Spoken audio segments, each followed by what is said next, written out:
Hello and welcome to the West Tigers podcast. It's episode number 67. It's a chilly Monday night. Eddie Otto joined by Joel Helms. I don't know about you, Joel, but it's been a bit cold the last couple of days. I don't mind it. Well, I'd say that if the people who are watching the West Tigers podcast this week will say that it's hoodie weather, because we're both wearing hoodies. Yeah, it's especially where you feel it on a Friday night when it's sort of a cold Friday and you get to go home and watch a couple of games on the couch and then all of a sudden it's not on. It sort of hits you like a ton of bricks a little bit. But maybe that's one thing, Joel. We often whinged, both of us last year, about not enjoying the football as much outside of West Tigers games, and maybe having a hiatus might actually help people's appetite for the game. Yeah, hopefully. I miss the Friday nights, but you know what? I miss the routine of the Sunday afternoon for me. Sort of, the day starts, the sun starts getting down, and then it's sort of dinner time after the game and all that. But watching the Channel 9 coverage. But yeah, I hope so. I think that there's a lot of apathy in the market about rugby league, and I think things, without getting sidetracked away from what we're going to talk about, Latrell Mitchell and Josh Addo-Carr things and Nathan Cleary and things like that. I think people are just over the whole thing, and it's a real shame because we both have known the game to be at much higher and greater levels, and it just keeps shooting itself in the foot, which is a tragedy. Yeah, I agree with that, although I sort of worry where it's going to go. I'm not trying to defend Mitchell and Josh Addo-Carr and Cleary, but I don't know if you saw the Darius Boyd sitting on a bench with Jack Bird, and that made the papers as those guys, breaking social distancing laws. But Joel, in a few weeks, they're going to be breaking social distancing laws on the field because they're going to be belting the crap out of each other. So can we really, really be too harsh on reporting things like that? Well, no. I think some of it's obviously over the top. Some of it's clickbait, as we've spoken about before. The trouble is that when you start, and rugby league probably for the last decade, maybe longer, has had every couple of months a big drama, players doing stupid things, and so it becomes a cycle. And the more that it happens, the more that it gets coverage, and it's just a pity because it takes the shine off what is a great product, what is a great game. Not as great as maybe it was, but it's still a great game. Yeah, and even the trusted on, the Phil Goulds and Peter Sterlings, I listened to a bit of the Sunday Footy Show, they're really going in hard. And usually they defend the players and they say, look, when is the actual line in the sand going to be drawn? This is a $200 million industry or whatever it is, and they're trying to get it up and running, and things like that could cost. Look, I don't know. I'm sure there's a lot of people around the country over the last month who have been to people's houses and broken the rules a little bit, but they're not people who are in that 200 million industry that's trying to reboot. So the biggest problem I have with it, Joel, is if you're silly enough to try and get away with these things, why would you be dumb enough to put it on social media? Are they that dumb, some of these footballers? I think they're disconnected. I don't know. I mean, obviously, you could say dumb, but I think disconnected from reality.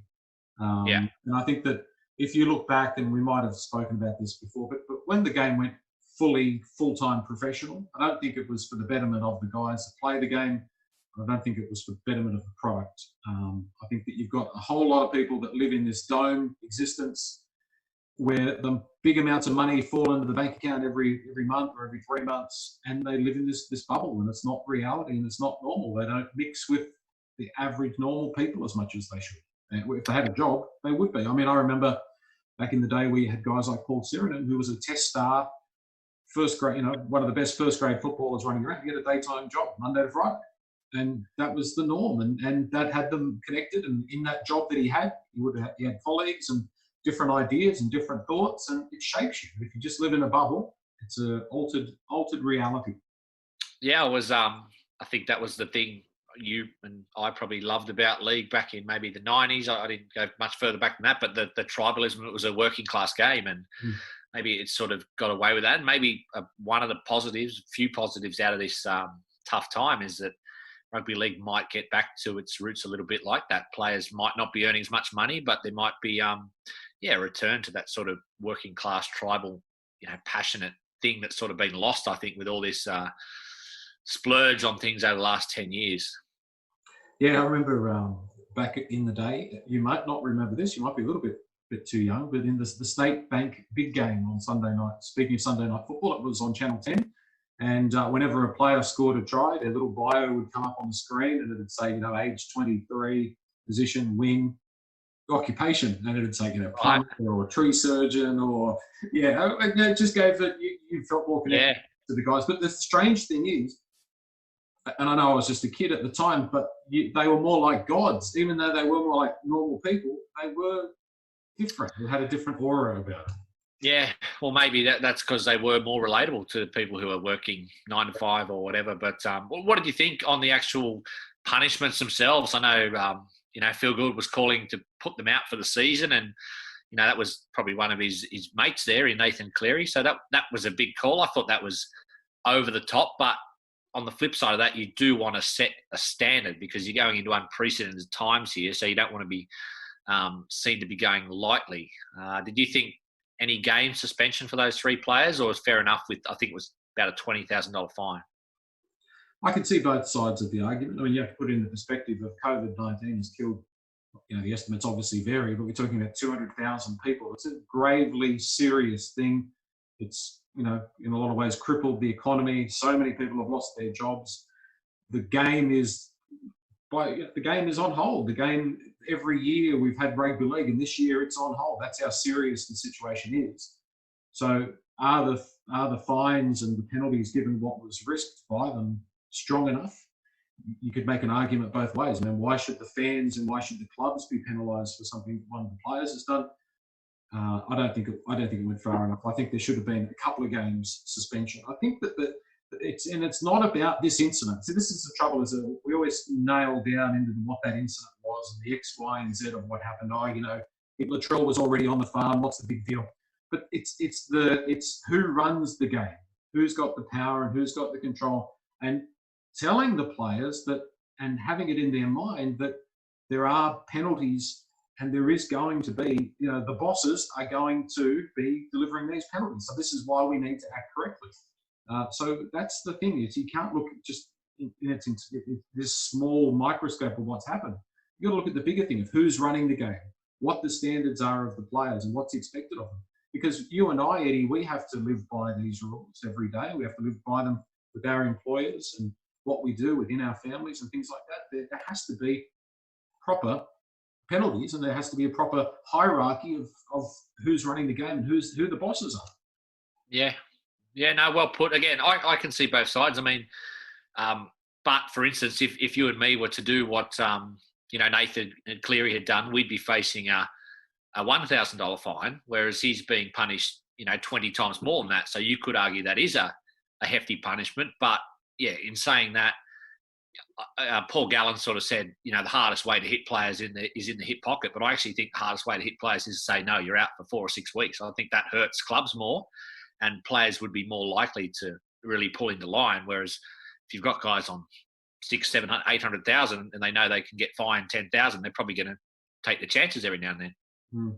Yeah, but in saying that too, Eddie, we both have professional responsibilities that might, just taking the COVID-19 thing out, there are things that you could do in your job that could jeopardise not only your career, but where you work and the people who work and attend that place that you go to. So, I know there is that argument, well, we'd only get $1,000 fine, but there's plenty of things that we could do if we were stupid that would really set back our career and potentially have, large ramifications. And that's probably the bigger thing, is to just stop being stupid, guys. Start thinking, start being, and it's the word that I always use, professional. You want to be professional football players, be professional. That means all the time.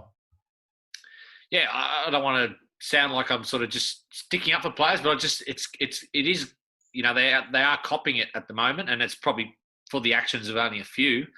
They get tarred with the same brush, and I read today that there might be random doorstops of policemen checking that they're at home during the season. That seems not outrageous, but a hefty thing to sort of have to do. But it is unprecedented times, I guess.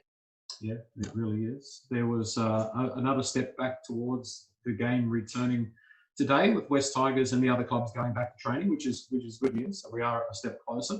Probably the most interesting thing that I saw from West Tigers today, Eddie, is that they've moved into their new demountables.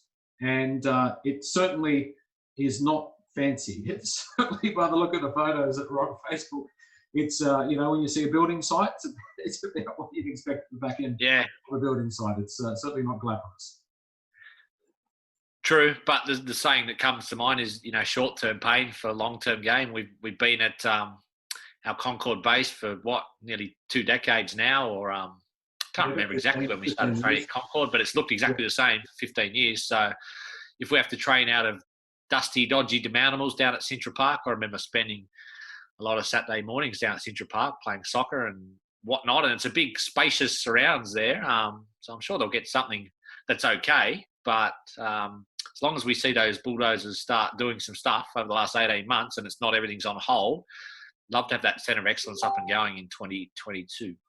Yeah, well, there certainly has been plenty of construction going on around the place. So it appears that COVID-19 hasn't had too many impacts on the building industry. So, touch wood, if everything continues as we foresee at this point, that it's a process that's over as quickly as possible. 18 months in the scheme of things goes pretty quickly, and as you say, a bit of pain for long-term gain. Because the photos of the Centre of Excellence, the designs and everything, they look like they really will take us to another level, which can't happen quickly enough.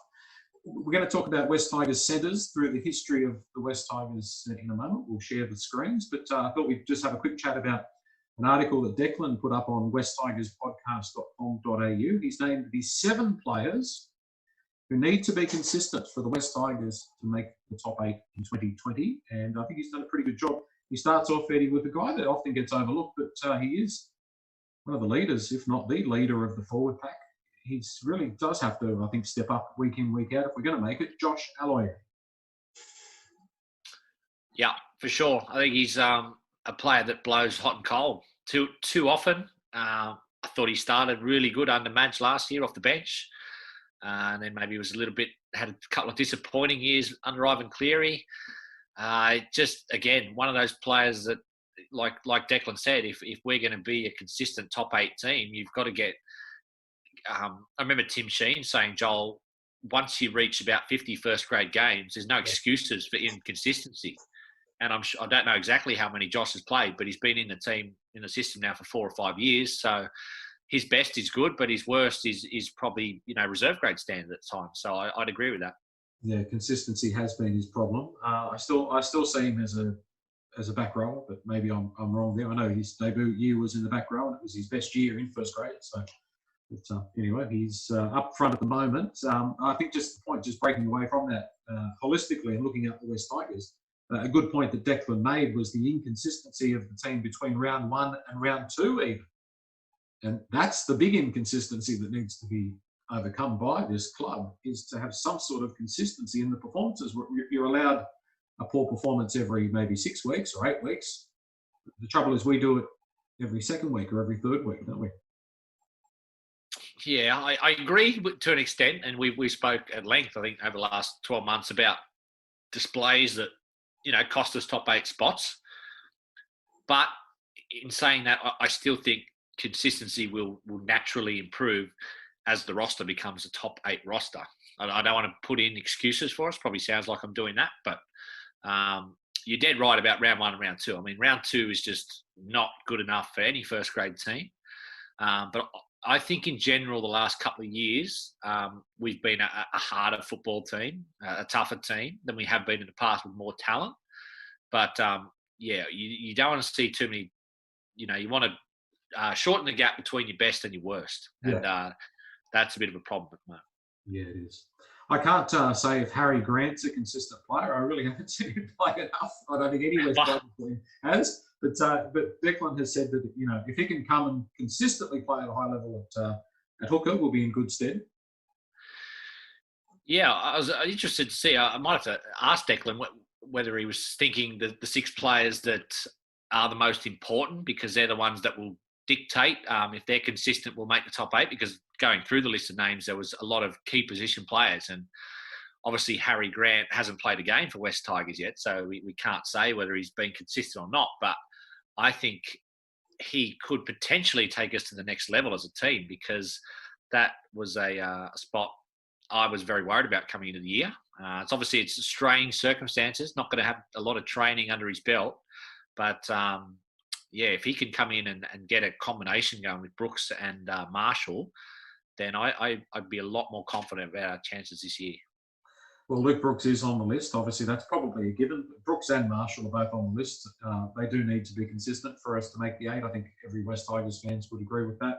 And I think to their credit, generally speaking, 2019, they're both quite consistent across the year.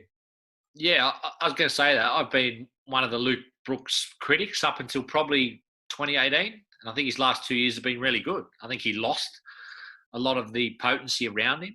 Tedesco and Moses and, some of the forwards. He probably never had a top 4 forward pack. And he does need to own the team as a halfback, but I think he's generally done that the past 2 years. I think he has been fairly consistent. You would like to see him maybe, own some of the real crunch moments a little bit more. But yeah, I wouldn't be trading Luke Brooks for many halves over the next few years, I think. Yeah, he should be coming into the best of his career the next few years. Luciano Leilua definitely has to be somebody who I thought he was quite good against the Dragons, obviously his former club. Some of those defensive reads there against the Knights had me concerned. I don't think anybody questions his attacking potency, but he needs to step up that defence, I think, if we're going to be playing top 8 football. Well, that was a question. I'll bracket the Leilua brothers in together. I think their best is going to be very good. We've seen, Joey he's won Centre of the Year twice, so his best is excellent. Lucci, again, Dragons fans, I think they were disappointed to lose him because there's a big upside. But, you saw that Newcastle game, both of them well off. And, coming into these first few games coming back, I guarantee you every opposition coach will be circling that, can't remember if it was left or right-hand side defence, but Marshall and the two Leilua brothers, they will be getting a lot of traffic their way, so they need to sort that out. Yeah. I would still be moving Joey Leilua to left centre. I'd be getting him off that right edge. I'd be splitting the two of them up. Just personally, that's what I'd be doing if I was coach. Declan has got Adam Dewey on the list of players that we need consistent performances from. We haven't seen too much from Adam yet, but he hasn't been given. Well, he's been obviously given opportunity, but it would be nicer if we both spoke about this in the Knights game, that strange strategy of shifting him and Corey Thompson around. Not doing him any favours. No, probably not. But, a strange circumstance where I think he was probably only signed, end of January or early February. So hasn't had 3 or 4 months to train at fullback with the side. I've got high hopes for him. I think he's, I mentioned before, I think the South fans were disappointed to lose him and see him as potentially more a John Sutton type player. He's got a big body and a lot of upside. Might not see it straight away, but it'd be nice if we do. Yeah. You mentioned the term big body. This guy is certainly a big body. Thomas McKaylee, still very young in his first grade prop career. He's only made his debut, I think, round 1 last year. But he can be a little bit like Aloye, can go missing at times. Cuddy just hasn't found that consistency yet. I don't know. I think that might be a bit harsh. I don't know. I thought he was fairly consistent last year. He occasionally makes a few errors. But in terms of his production, Joel, I think he was averaging around 9 or 10 metres a hit up. And for the minutes he was playing, which were low minutes, he was making an impact. And I suppose maybe we're talking about getting to the next level as maybe a starting prop. Yeah, just that impact, I suppose. There's some games where he really had an impact and other games where he just didn't seem to be able to get into it as much. I think he's got it in him. I think he just sort of needs to get a bit mad a bit more, I think. Yeah. I had 2 players, Joel, that weren't on the list that I thought I would like to see a lot more consistency from. Yeah, I've got one. Yep, go ahead. David Nofaluma. I think if you've played over 100 first-grade games, you can't produce a performance like you did against Newcastle. And I don't want to be seen to be bagging a real club stalwart who's, I think, a very wholehearted player, a very tough player who plays above his weight. But, 3, 4, 5 times a year over the last 5 years, you get fans coming on after the game saying, what happened with Nofaluma? Tries to go down his wing or his blah, blah, blah. So just can't. That has to be once a year. It can't be 3 or 4, 5 times a year. And my other one was Moses Mbai because, he's on 900,000 and he's the club captain and he came over big expectations and he hasn't lived up to them. So I think we need more consistent, high-quality performances from him especially. Yeah, Moses was the player that I was going to nominate, and I don't think we. The thing is that it's not consistency we're aiming for from Moses Mbye. It's something. We just got to get something from him, because aside from a couple of good games when he first came over, it's been pretty bleak from Moses the last year or so. And for the amount of money that we're paying him, it's been really, really disappointing where he's at. And Nofaluma, I think the thing I've been thinking about him is, when we've spoken about Josh Reynolds a bit like this, Josh Reynolds is bouncing around and he's trying to do this and he's trying to do that and he's not settled. I think half the thing with Nofaluma is he's never worked out just to play his game and just bring it back a little bit. It's almost like he's the hands and the feet and everything's going faster than the brain. He just needs to sort of be more of a consummate professional and do his job out there on the wing. It's almost like he tries too hard. Yeah, it makes me think a little bit about, sometimes whether, you put a Nofaluma in a team like the Storm, maybe he would naturally bring back his game a little bit. Whereas if you're on the Tigers and you don't have superstars around you, you do try and do too much, or you're worried about your spot. And I think you're right. He needs to. His strengths for me are running out of dummy half, really hard runner of the ball, and he's a good finisher. But on the flip side of that, the weaknesses in your game need to be safe. Like when Addo Carr went to Melbourne, he was a suspect defender and a bit suspect under the high ball, whereas he really cleaned that up when he went to Melbourne. So, that's the thing with Nofaluma. He can't have those glaring weaknesses.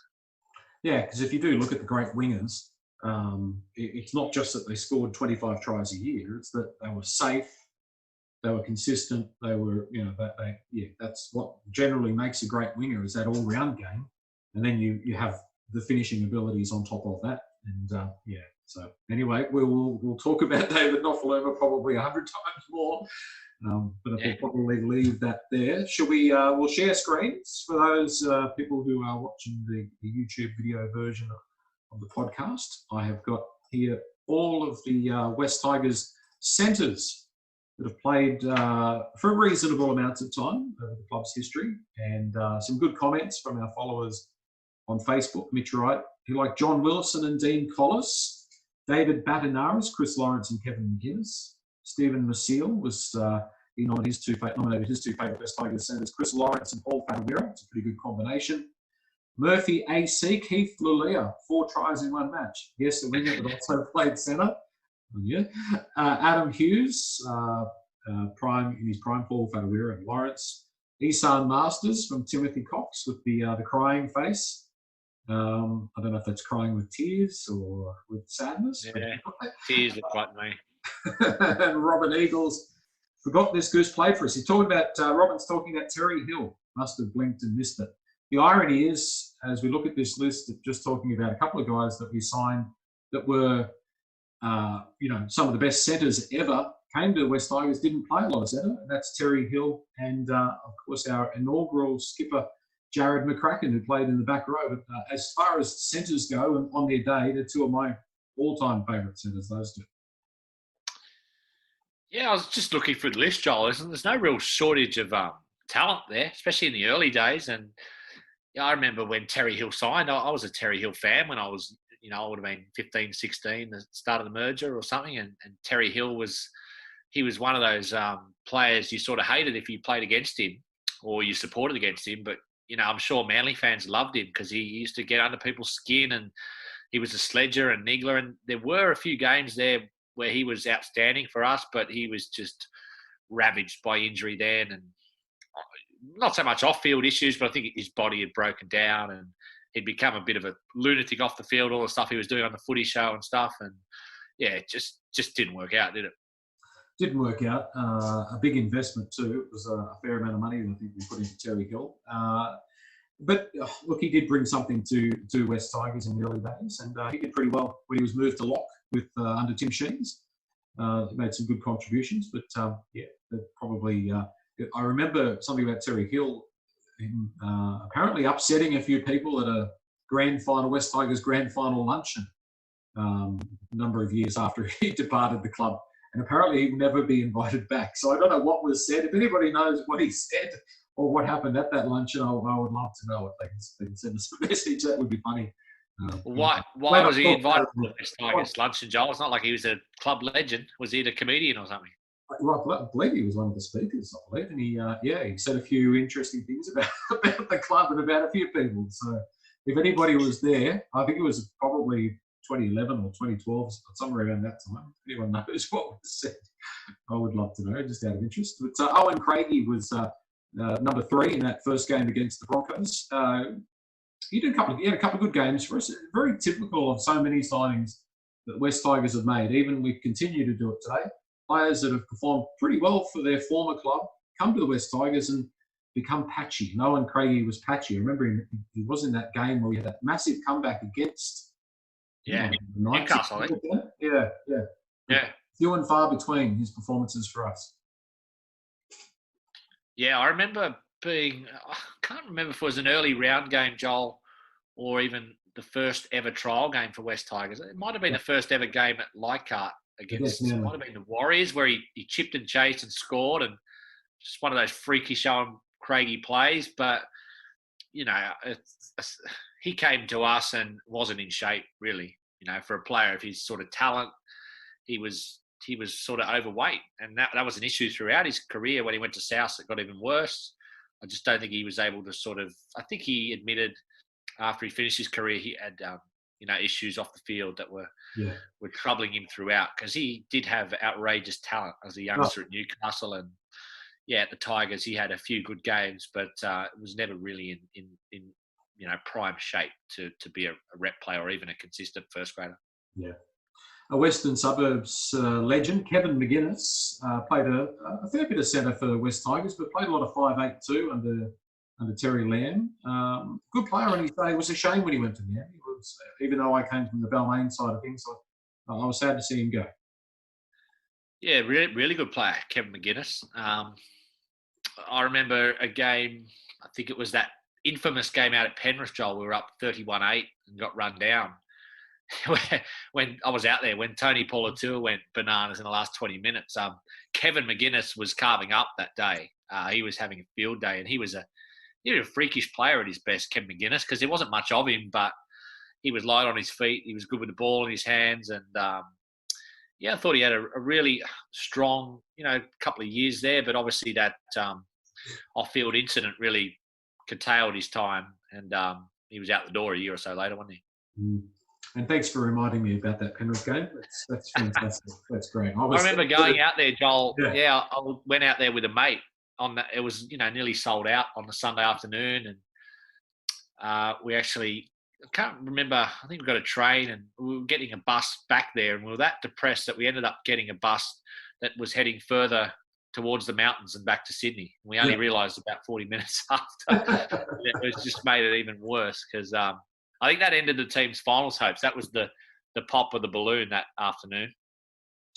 Yeah, and that was the afternoon of the John Popolati doing the wrestling. Well, that spurred up Penrith. I can tell you that they Craig Gower and them started revving up after that, and you could tell even when it was 31-20 that they were just coming all over the top of us.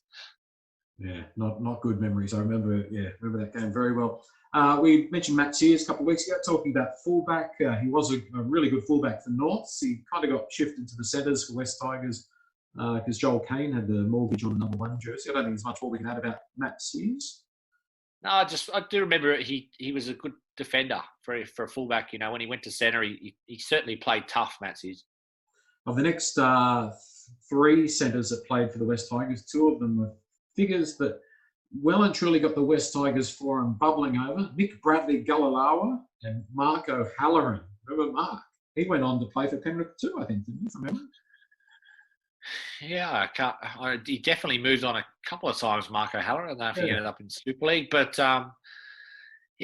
those guys were involved when it was pretty lean times, about 2002, 2003. But Mark O'Halloran, again, he was a guy who put his body on the line. I remember him getting a few injuries during games and keep going. Bradley Galalawa's best was good, but, geez, he could have some ordinary games as well. Yeah, and I think he went on to play for Manly as well. I remember him getting fired up against the Tigers at Leichhardt one day. Yeah. John Wilson. I reckon John Wilson. Look, I thought he was a pretty decent player, but I reckon he'd have nightmares about Mark Gasnier in that white jersey with the red V coming at him. Was it John Wilson who was marking up against him once or twice or three times? Because there was that period there, Joel, where Gasnier, he must have scored 12 tries in 4 games against him.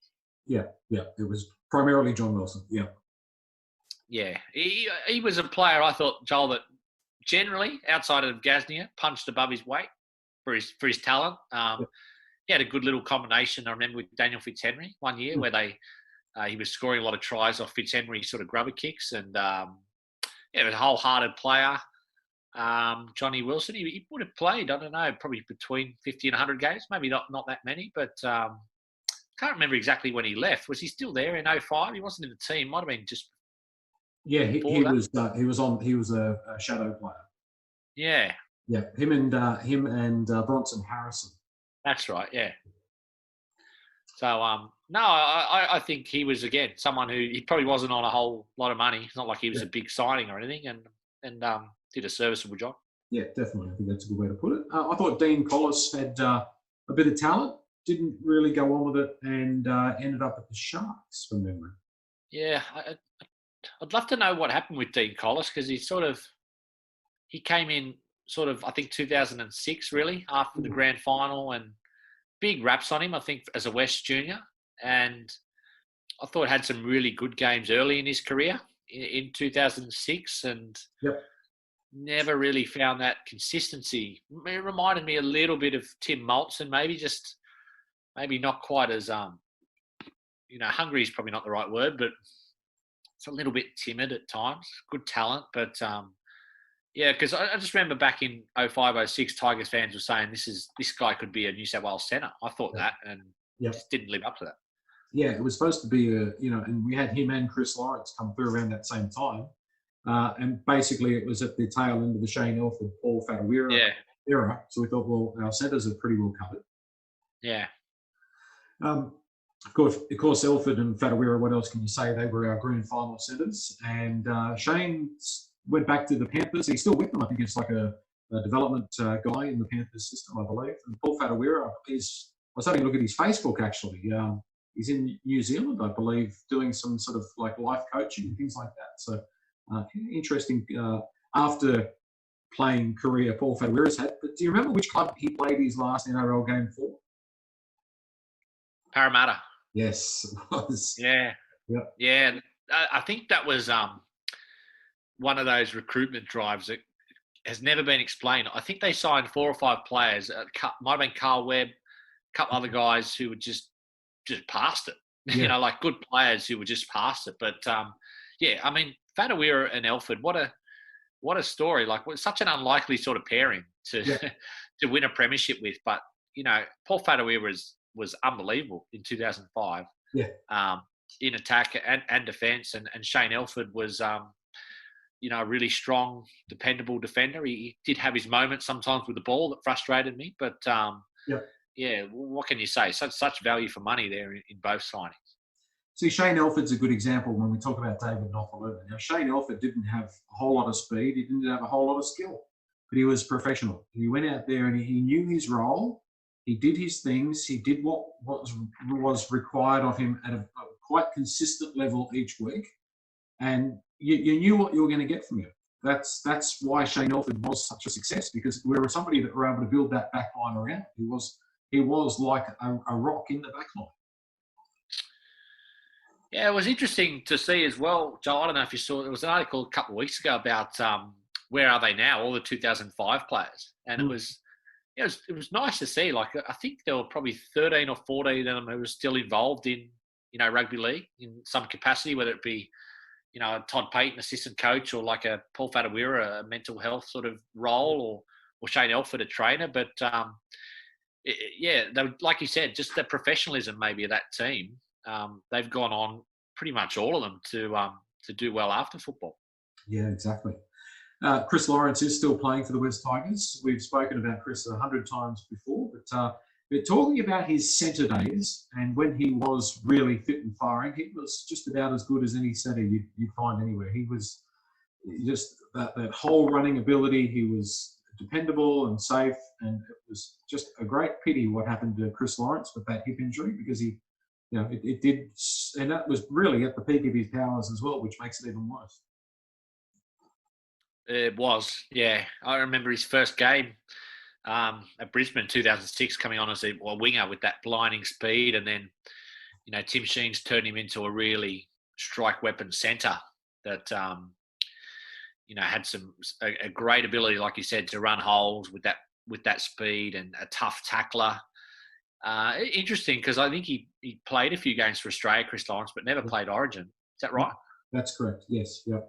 Yeah, but I know a lot of it's probably right that the injury was shocking and really curtailed him as a representative player. But I wonder if he would have become, like a regular New South Wales centre, because I did think he had maybe just a few limitations on his game as a centre. Like I didn't think he was a great passer of the ball and things like that. Although it sort of, maybe my memory's foggy so much after the injuries, how much he struggled.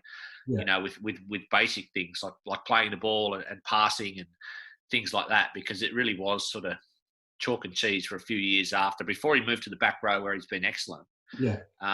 He was just everything he was sort of gone with that injury. Yeah, yeah. I don't think he did play a bit of 5'8" for the West Tigers as well, But it's just it's been obviously an amazing career that he's had. And it just would have been nice if he hadn't have had that injury. So where it did go, it could have gone to State of Origin. I don't think I know what you're saying about the limitations. There was a few, but on his day, he was right up there. Blake Ashford. Yep. Sorry, I was just going to say Origin would have suited his game, because he's tough as nails and run the ball hard and stuff like that. It's a shame he never got to play it. Absolutely. Blake Ashford ended up being a bit of a journeyman, but. And plenty of people on the West Tigers forum had raps on Blake. I thought, particularly defensively, he was a good player. It was a shame. I was sad when he left. Yeah, inconsistent player. He had a blinder one night, Joel, in that 2010 game against the Roosters in the that Golden Point loss. Yeah. He scored a brilliant try that night. I remember carrying people on his back, and he was strong for a young guy. But again, he was just, for me, he was just plagued by sort of inconsistency. Sort of, even after he left the Tigers, I think he might have gone to the Sharks and then the Warriors, or straight to the Warriors, and has sort of always been in and out of first grade. Done well to make a 10 or 15-year career. I think he was still playing last year. Yeah. Surprised me. But, another one who sort of flashed early and then never quite lived up to what he could have been. I remember this next guy, Jeff Daniela, having a blinder in a game at Campbelltown, I think against the Warriors. I'm sure you remember that game, Eddie. I think that may have been the game where Benji kicked that long-range field goal from 55 metres out just before half-time. I could have my games mixed up. That's when I think of that game. Yeah, I was at the game where Benji kicked the 50-yard field goal. That was against the Gold Coast, because that was a big game. We ended up winning it by one, about 11-10. Yeah. And that field goal was just before half-time. But I think that Warriors game might have been the same year.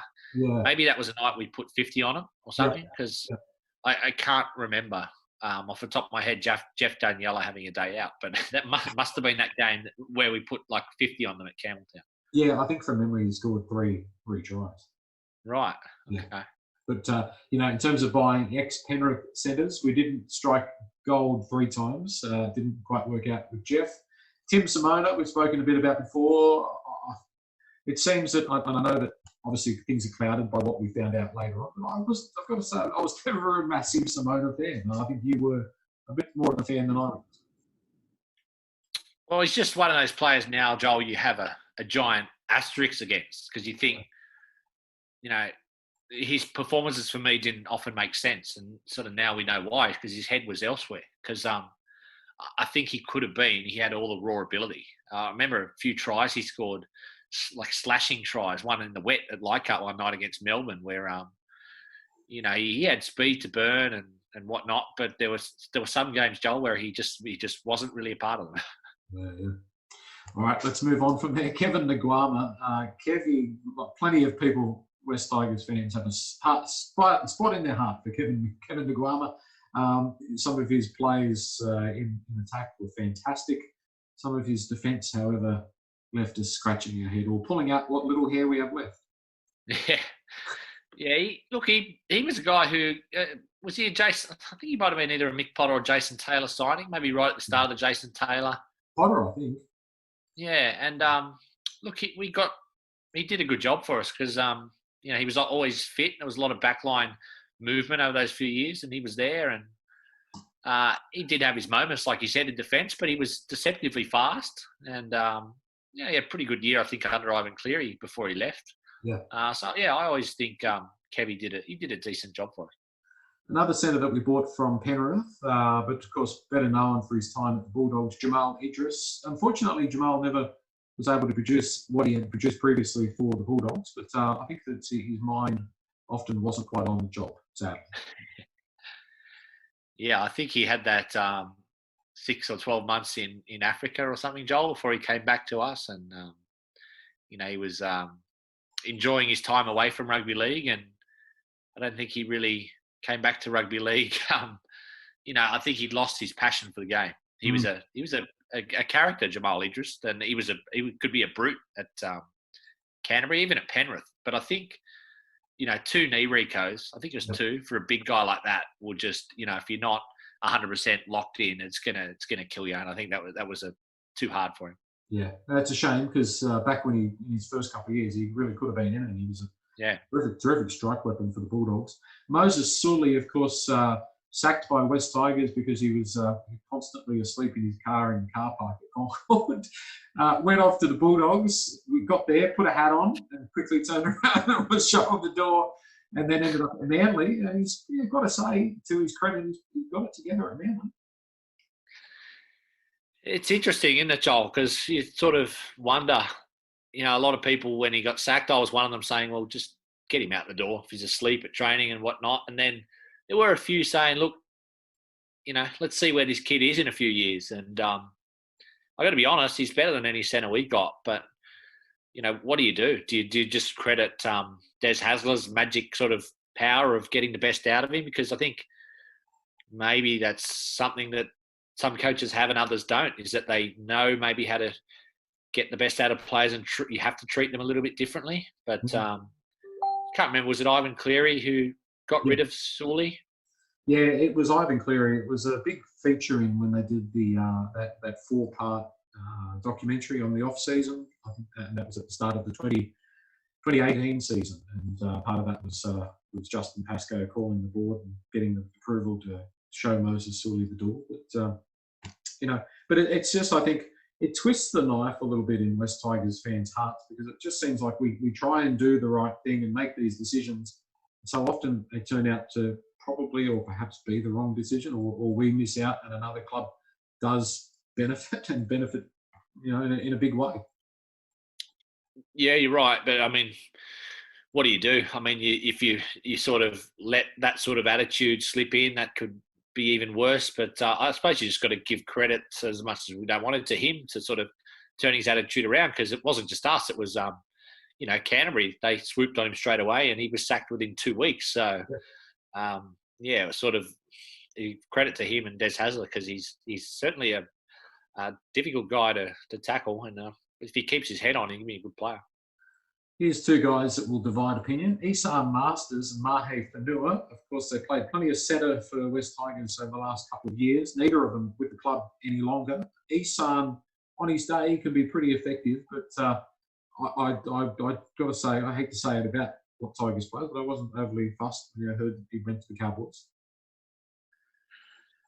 Yeah, I tend to agree. I think had one really strong year under Cleary, but yeah, I always sort of thought with Masters, is he, I know he turned into a centre, but I always sort of think, is he fast enough to be a centre, or is he big enough to be a back rower? I just thought he felt a little bit in between categories, and last year he was really, really disappointing. So he might turn it around at North Queensland, but sometimes you got to make tough calls. I think that was fair. Yeah. Mahe Fanua, on again, another player that on his day could be pretty devastating, but by gee, Mahe has got an error or 2 in his game. We knew what we were getting with him.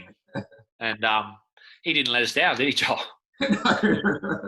Knew exactly what we're getting, and even Joel, if you went and watched him, I'm sure in a C grade game, he'd do exactly the same thing. He'd kill him, and then he'd do something outrageous against your own team. Yeah, exactly. We mentioned Moses Mbye when talking about players that we need something from. Consistency. Well, we need consistency from a lot of guys, but we need to see something from Moses Mbye. Fingers crossed that does happen.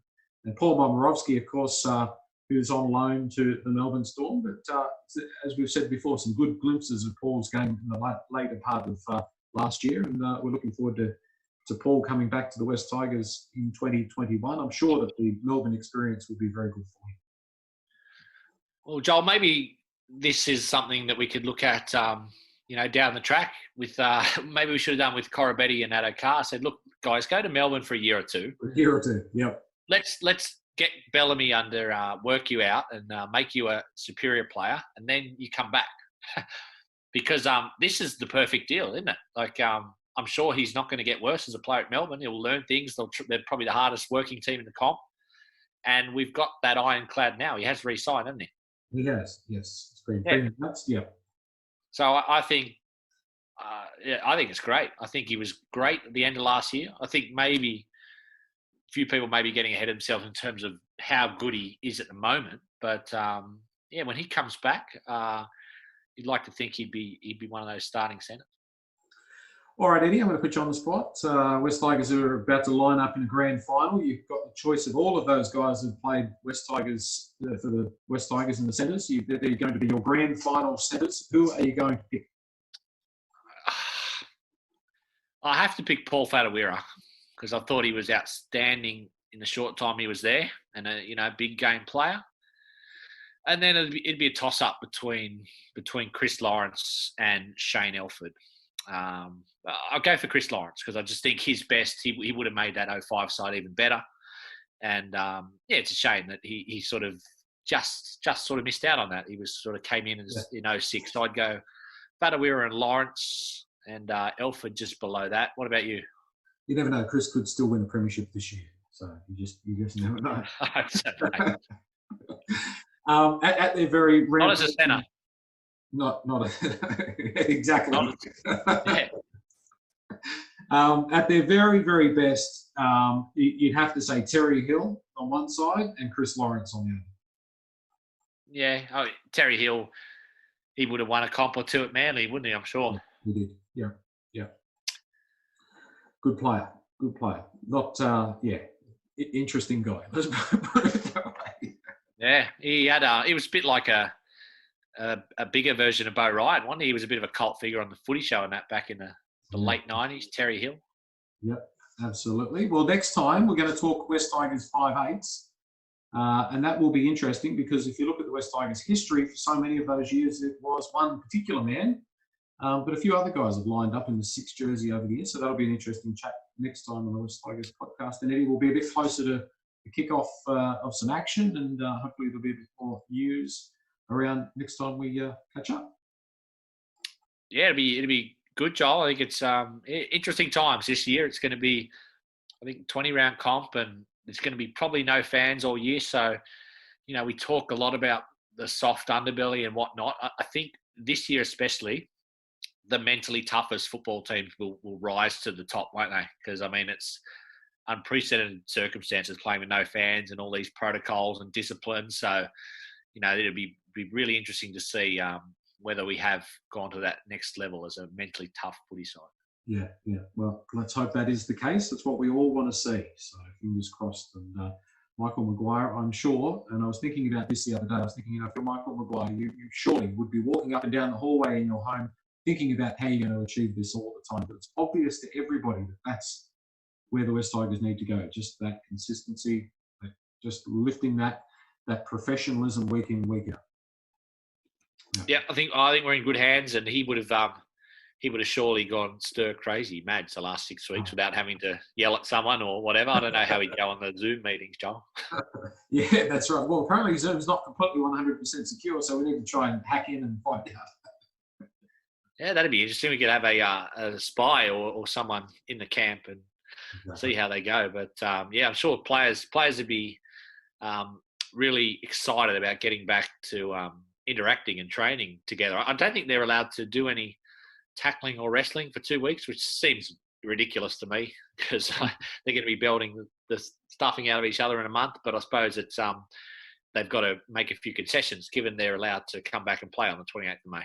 Yeah, exactly. That's it. Unless maybe it's going to be a touch football competition. Hey, nobody thought of ideas, man. Well, we would have won the 5 comps, Joel, if it was touch football, wouldn't we? Let's leave it there. See you, Eddie. Have a good week. Thanks, Joel. See ya.